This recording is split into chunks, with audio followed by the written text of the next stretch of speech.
Béninoises, Béninois, chers compatriotes, à l'instar de la communauté internationale, le Bénin célèbre demain mardi 20 juin 2023 la 22e édition de la Journée mondiale des réfugiés.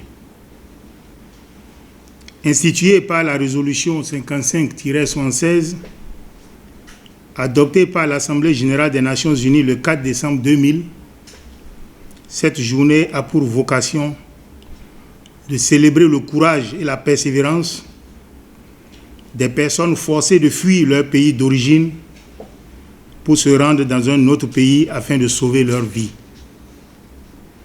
Le thème retenu pour l'édition 2023 est intitulé « De l'espoir loin de chez soi ». Ce thème exhorte les pays d'asile à redonner espoir aux réfugiés et me permet d'admirer l'engagement de notre pays, le Bénin, pour la protection des réfugiés. Dans cette perspective et au cours de l'année 2022, le président de la République a posé un acte fort et empreint d'espoir pour les réfugiés dans notre pays. Il s'agit de la promulgation par lui, le 20 décembre 2022, de la loi 2022-31 portant statut des réfugiés et apatrides au Bénin. Cette loi assure désormais une entière protection du réfugié et de l'apatride vivant sur le sol du Bénin, et l'entrée en vigueur de ces tests classe notre pays parmi les 2 premiers de la communauté économique des États de l'Afrique de l'Ouest à avoir légiféré à la fois sur la protection des réfugiés et des apatrides. À travers cette nouvelle loi, le gouvernement a exprimé non seulement sa détermination à respecter les droits des réfugiés, mais aussi et surtout son engagement à concrétiser leur inclusion socio-économique. J'en veux pour preuve l'article 42 de la dite loi qui dispose que les réfugiés bénéficient du même traitement que les Béninois en ce qui concerne l'éducation, les soins de santé et les avantages sociaux dans les conditions déterminées par les lois et règlements.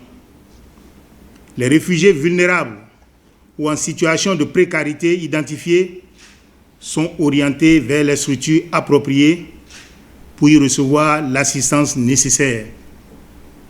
À cet effet, je demande aux préfets de département, aux élus locaux, aux fonctionnaires de police, aux responsables de l'administration publique, aux responsables des entreprises privées, notamment les banques, à toutes les Béninoises et à tous les Béninois, de faire une application bienveillante et exemplaire de cette loi pour accompagner les réfugiés et demandeurs d'asile en reconnaissant leurs documents d'identité et en leur accordant les mêmes avantages sociaux que les Béninois afin de pérenniser la qualité de l'asile au Bénin. Je saisis cette opportunité pour remercier particulièrement les honorables députés de la 8e législature qui n'ont ménagé aucun effort pour examiner et voter la dite loi. C'est aussi l'occasion pour moi de remercier le Haut Commissariat des Nations Unies pour les réfugiés qui a accompagné de façon significative le gouvernement dans le processus d'élaboration et d'adoption de ce texte de loi. Chers compatriotes, dans le monde, les chiffres sur les déplacements forcés de personnes, incluant les réfugiés, les demandeurs d'asile et les personnes déplacées internes, sont ascendants et alarmants. Ces chiffres sont passés de 89 millions en 2021 à plus de 100 millions en 2022. Au Bénin, le nombre de personnes déplacées forcées est aussi en nette progression. De 2353 personnes en 2022, le nombre de réfugiés et demandeurs d'asile enregistrés dans la base de données du HCR et du gouvernement est passé à 9 242 en 2023, soit une augmentation de près de 400%. À ce nombre s'ajoutent des milliers de demandeurs d'asile et de personnes déplacées internes non encore enregistrées. Ce chiffre pourrait être estimé aujourd'hui à près de 20 000 personnes. C'est dire donc que la situation est préoccupante et le gouvernement, bien que préparé et actif, a encore besoin du soutien du Haut Commissariat des Nations Unies pour les réfugiés, des agences du système des Nations Unies, des ONG humanitaires nationales et internationales et du secteur privé pour y faire face.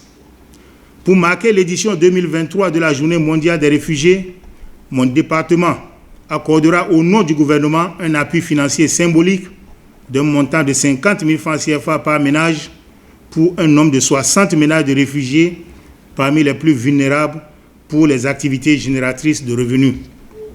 D'autres activités sont programmées pour meubler cette célébration. Il s'agit par exemple de la plantation d'arbres de l'espoir, du match de football entre réfugiés et béninois, de la vulgarisation de la loi 2022-31 du 20 décembre 2022 portant statut des réfugiés et apatrides, de la sensibilisation des différentes couches sociales sur les droits et devoirs des réfugiés et sur leur inclusion socio-économique.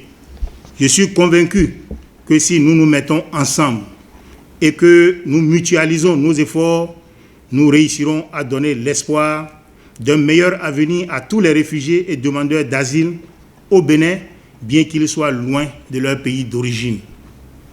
Quant à vous, chers réfugiés, face à la kyrielle de droits dont le Bénin vous garantit la jouissance, il me plaît de vous rappeler que vous avez aussi des devoirs. Le premier de vos devoirs est de respecter les textes en vigueur au Bénin. Les services compétents du ministère de l'Intérieur et de la Sécurité publique sont instruits pour vous accompagner au moyen de la sensibilisation sur l'ensemble de vos droits et devoirs.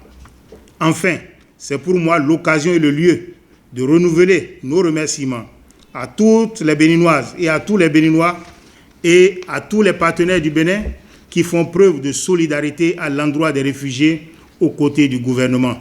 Je ne saurais terminer mon propos sans exprimer, une fois encore, la profonde gratitude du gouvernement du Bénin et de son chef, Monsieur le Président Patrice Talon, au Haut Commissariat des Nations Unies pour les réfugiés, ainsi qu'à tous les partenaires nationaux et internationaux qui travaillent avec abnégation et détermination pour réduire la vulnérabilité des réfugiés et demandeurs d'asile au Bénin.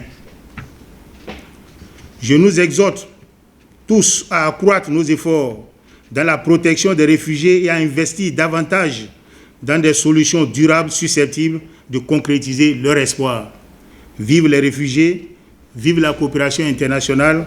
Je vous remercie.